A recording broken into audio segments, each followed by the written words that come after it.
오늘 하나님이 우리에게 주신 말씀은 사사기 8장 22절부터 35절까지의 말씀입니다. 사사기 8장 22절에서 35절까지의 말씀입니다. 사사기 8장 22절부터 35절까지의 말씀 다 찾으셨으면 한 목소리로 함께 읽겠습니다. 그때 이스라엘 사람들이 기드온에게 이르되 당신이 우리를 미디안 손에서 구원하셨으니 당신과 당신의 아들과 당신의 손자가 우리를 다스리소서 하는지라. 기드온이 그들에게 이르되 내가 너희를 다스리지 아니하겠고 나의 아들도 너희를 다스리지 아니할 것이요 여호와께서 너희를 다스리시리라 하니라. 기드온이 또 그들에게 이르되 내가 너희에게 요청할 일이 있으니 너희는 각기 탈취한 귀고리를 내게 줄지냐 하였으니 이는 그들이 이스마엘 사람들이므로 금 귀고리가 있었음이라. 무리가 대답하여 우리가 즐거이 드리이다 하고 겉옷을 펴고 각기 탈취한 귀고리를 그 가운데에 던지니 기드온이 요청한 금 귀고리의 무게가 금 1700세겔이요 그 외에 또 초승달 장식들과 폐물과 미디안 왕들이 입었던 자색 의복과 또 그 외에 그들의 낙타 목에 둘렀던 사슬이었더라. 기드온이 그 금으로 에봇 하나를 만들어 자기의 성읍 오브라에 두었더니 온 이스라엘이 그것을 음란하게 위함으로 그것이 기드온과 그의 집의 올무가 되니라. 미디안이 이스라엘 자손 앞에 복종하여 다시는 그 머리를 들지 못하였으므로 기드온이 사는 40년 동안 그 땅이 평온하였더라.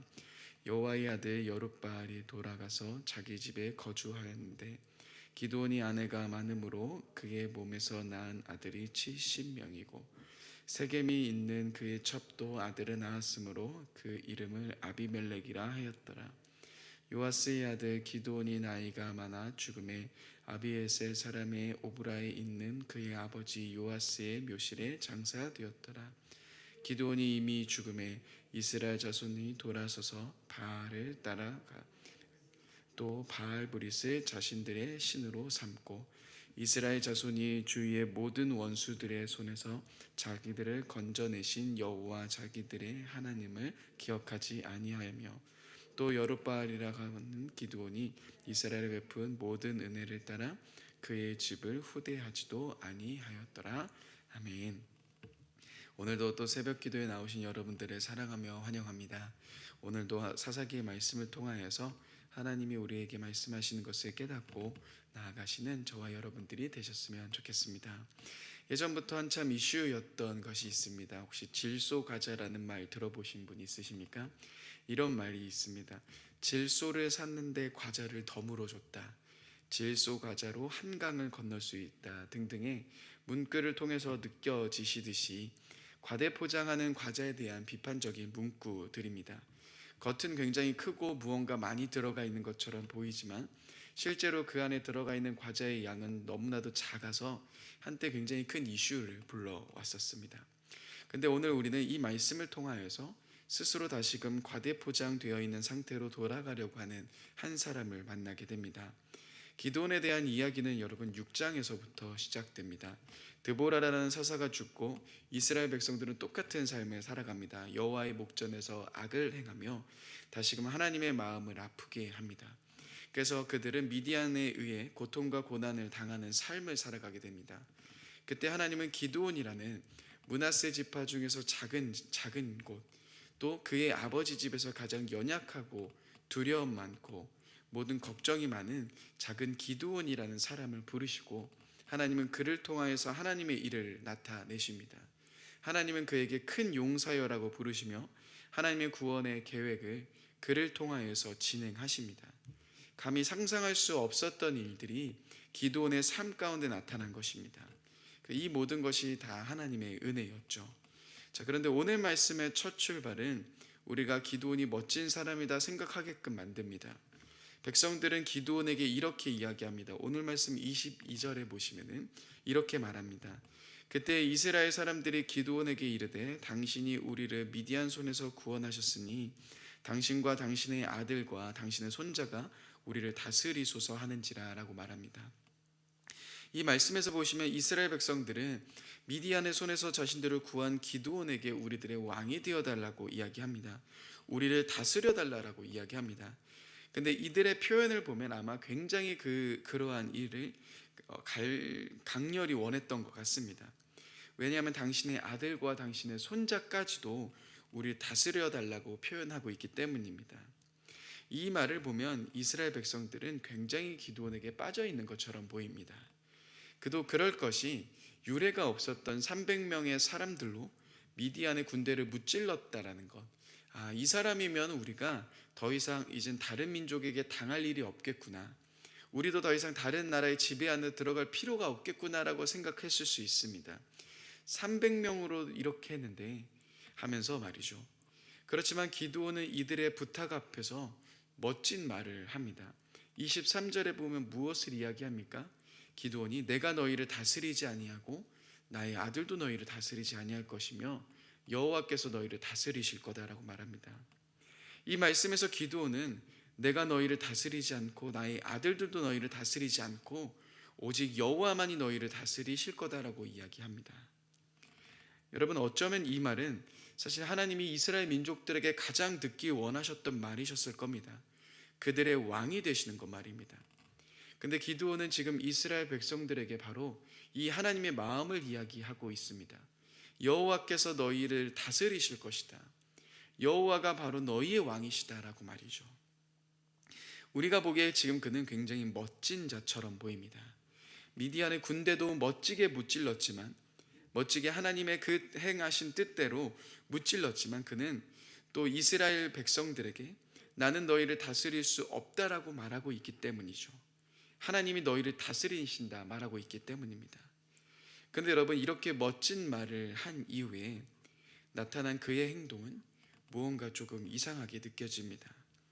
24절은 무엇을 말하고 있습니까? 한번 24절 말씀 같이 한 목소리로 읽어보겠습니다. 시작. 기드온이 또 그들에게 이르되 내가 너희에게 요청할 일이 있으니 너희는 각기 탈취한 귀고리를 내게 줄지니라 하였으니 이는 그들이 이스마엘 사람이므로 금 귀고리가 있었습니다. 갑자기 나는 너희의 왕이 되지 못한다라고 말하며 멋진 멘트를 날렸던 기드온이 사람들에게 한 가지를 요청합니다. 그것은 무엇입니까? 너희가 탈취한 귀고리를 자신에게 달라라고 갑자기 이야기합니다. 이스라엘 백성들은 25절의 말씀을 보시면 즐거이 그에게 귀고리를 줍니다. 그런데 그 귀고리의 양이 나오는데요, 금 귀고리의 무게가 무려 금 1700세겔, 지금으로 환산하면 20kg 정도 되는 어마어마한 금이 모였습니다. 그리고 거기에 각종 초승달 장식, 의복 등등 여러 가지 탈취한 물건들을 기드온이 모으고 있는 장면입니다. 그리고 그는 무엇을 만듭니까? 이 금을 가지고 에봇을 만듭니다. 여러분, 에봇은 출애굽기 말씀에 보면은 대제사장의 성의입니다. 그런데 그 옷을 그가 받은 금으로 만듭니다. 이 당시 에봇은 분명 여호와의 임재를 상징하기 때문에 기드온이 하나님의 임재를 위해서 이렇게 에봇을 만들었나 생각해 볼 수 있겠지만, 그 이후에 나오는 말씀 속에서 우리는 그의 의도를 정확하게 볼 수 있습니다. 그는 자기의 성읍 오브라에 그 에봇을 둡니다. 온 이스라엘이 그것을 음란하게 위함으로 올무가 된다라는 표현이 그 이후의 말씀에 나옵니다. 여러분, 하나님의 임재를 위한 것이 아니라, 하나님의 뜻을 위한 것이 아니라 그의 에봇을 만든 이유가 다 자기 자신을 위한 것이었다라는 겁니다.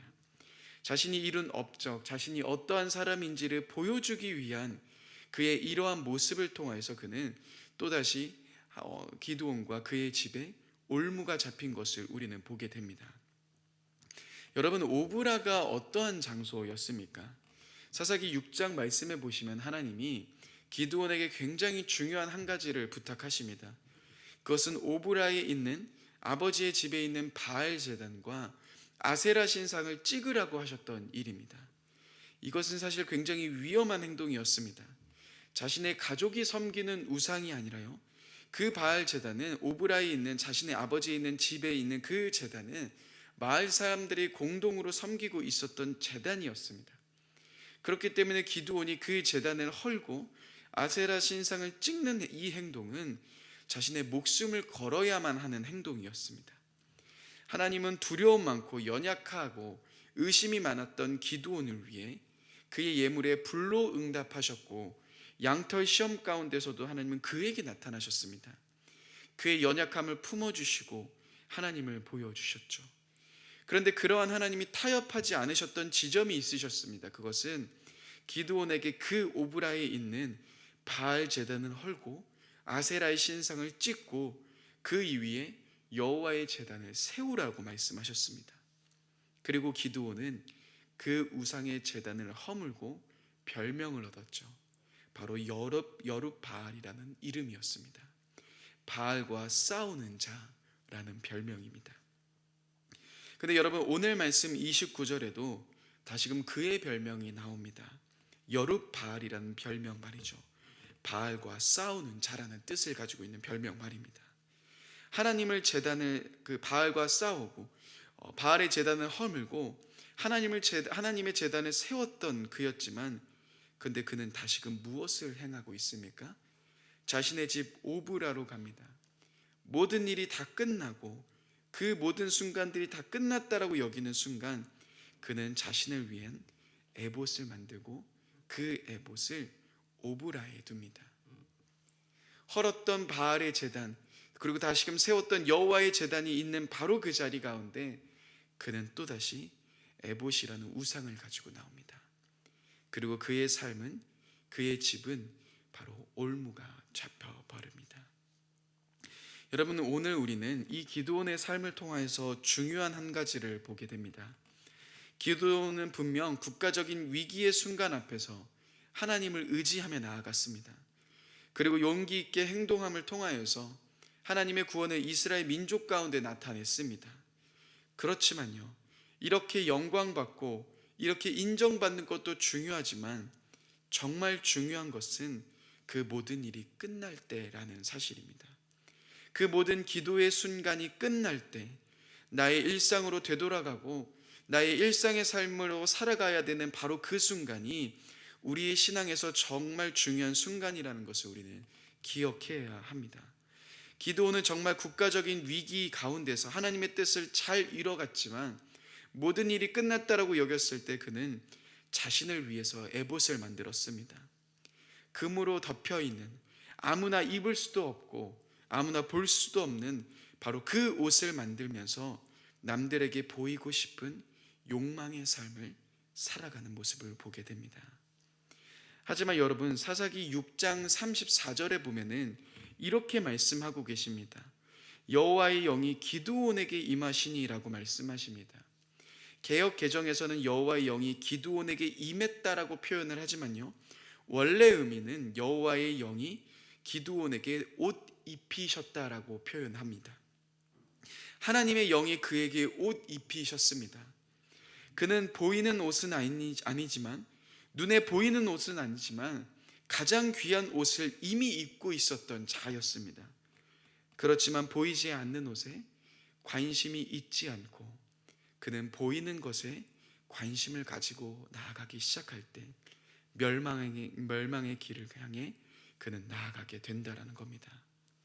그렇게 하나님과 함께 나아갔던 삶이 무색할 정도로 오늘 말씀 33절에 보시면은 기드온이 죽음에 이스라엘 자손들은 또다시 돌아섭니다. 바알을 섬깁니다. 우상들을 또다시 섬기는 삶을 살아가게 됩니다. 여러분, 그렇기에 정말 중요한 것은 겉이 아닙니다.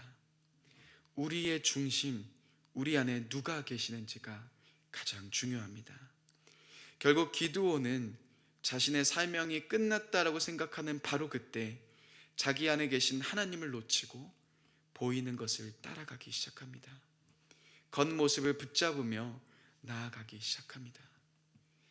아무리 화려한 에봇이라도요, 수많은 금으로 만들고 정성스럽게 만들었다 할지라도 그 겉은 결국 우리를 묶는 올무가 되게 됩니다.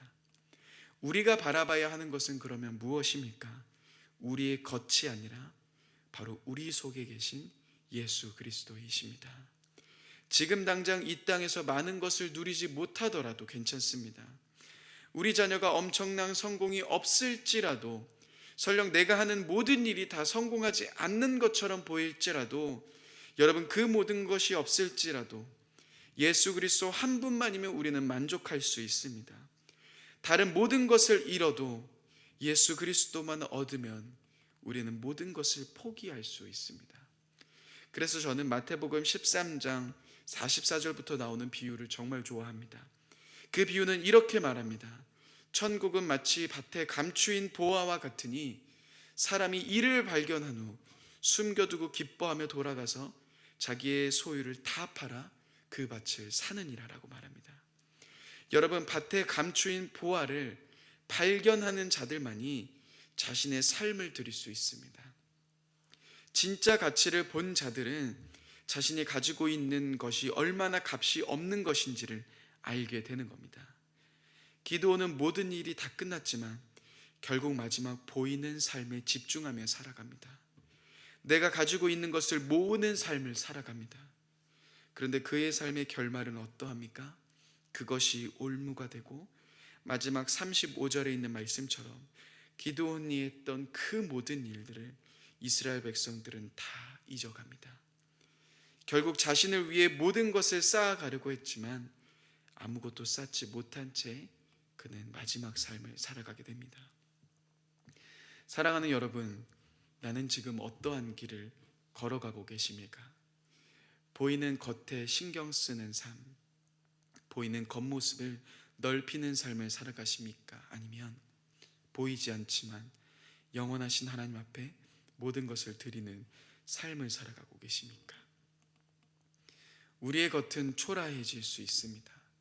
또 우리의 겉은 초라해지지만 여러분, 우리의 속은 날로 새로워진다라는 고린도후서의 말씀처럼 겉은 부족하고 연약하지만 아무것도 없는 자처럼 보이지만 우리의 속은 날로 새로워지며 풍성한 하나님의 은혜를 경험하시는 저와 여러분들이 되셨으면 좋겠습니다.